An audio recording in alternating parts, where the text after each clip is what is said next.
Olá pessoal, olha a tia Sheila aqui. Bom, hoje vamos falar sobre a carta de reclamação. Semana passada e semana retrasada falamos sobre nosso lugar, nossas regras, né? Falamos sobre as leis, sobre artigo, inciso, enfim.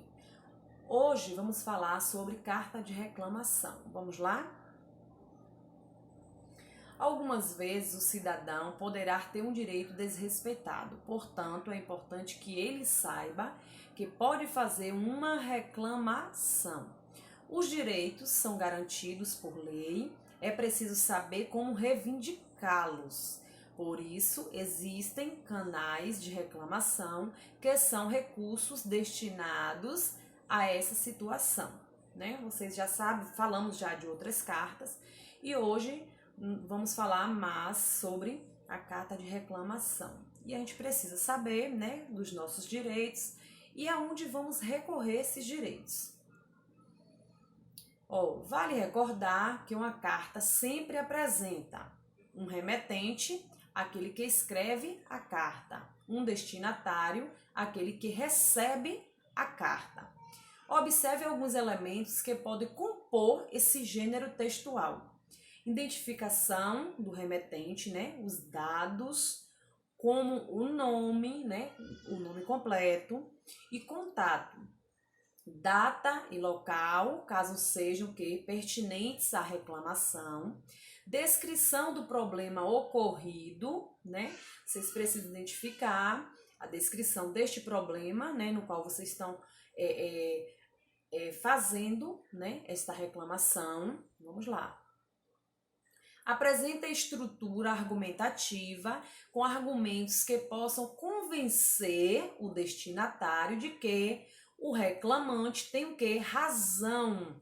Então, vocês precisam convencer, né, que vocês têm razão daquilo que está reclamando. Né? Discorre sobre o que o reclamante já fez a respeito do problema antes de comunicá-lo ao destinatário. Lembrando aí, a estrutura do texto deve ser argumentativa e conter introdução, argumentos que possam convencer o destinatário de que o reclamante, né, tem razão dos fatos, né, ou dados, e uma conclusão. Então, a estrutura desse texto, vamos ver aí, a estrutura do texto deve ser o quê? Precisa ser um texto argumentativo e conter introdução, não é isso?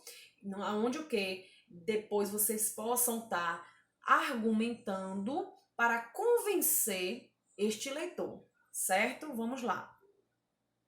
É preciso que o destinatário seja uma pessoa, uma organização ou um órgão que tenha capacidade e os meios para solucionar o problema, né? Vocês precisamos, né, identificar esse destinatário, precisa saber quem é esse destinatário, e esse destinatário, de fato, ele vai solucionar esse problema, então a gente precisa focar, não é isso?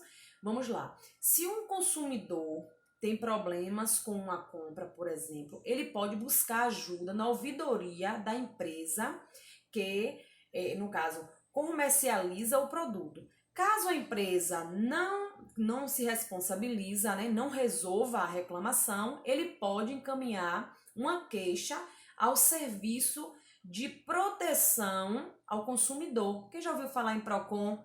Então, é esse aí o órgão onde a gente deve, né, o serviço de proteção ao consumidor. É chamado de PROCON. Vamos lá. Aí agora, na página do livro de vocês, na página 48 do capítulo 6, veja um exemplo de uma carta, né, que poderia ter sido recebida na seção de ouvidoria de uma empresa que ofereça determinados produtos. Então, vocês vão ver aí no livro de vocês uma carta, né, que vocês... É um exemplo daquilo do texto que a ouvidoria poderia estar recebendo para solucionar o problema. Tá aqui, a carta. Então, vocês identifiquem aí na página 48 do capítulo 6. Nossa atividade, olha, lembrando que nossas atividades precisam ser cumpridas, né? E vocês não esqueçam de maneira nenhuma de organizar todas elas, né, em um classificador, ou se for no caderno, vocês façam direitinho, coloquem o nome do professor. Então, assim, ó, nossa atividade se encontra nas páginas 54 a 58, no capítulo 6. Logo, logo, vamos voltar com fé em Deus e vamos ver todas essas atividades pessoalmente, tirar todas as dúvidas, viu? E falar novamente sobre esses assuntos tão importantes no nosso dia a dia, certo? Beijo, tia Sheila ama e tá morrendo de saudade de vocês. Beijo!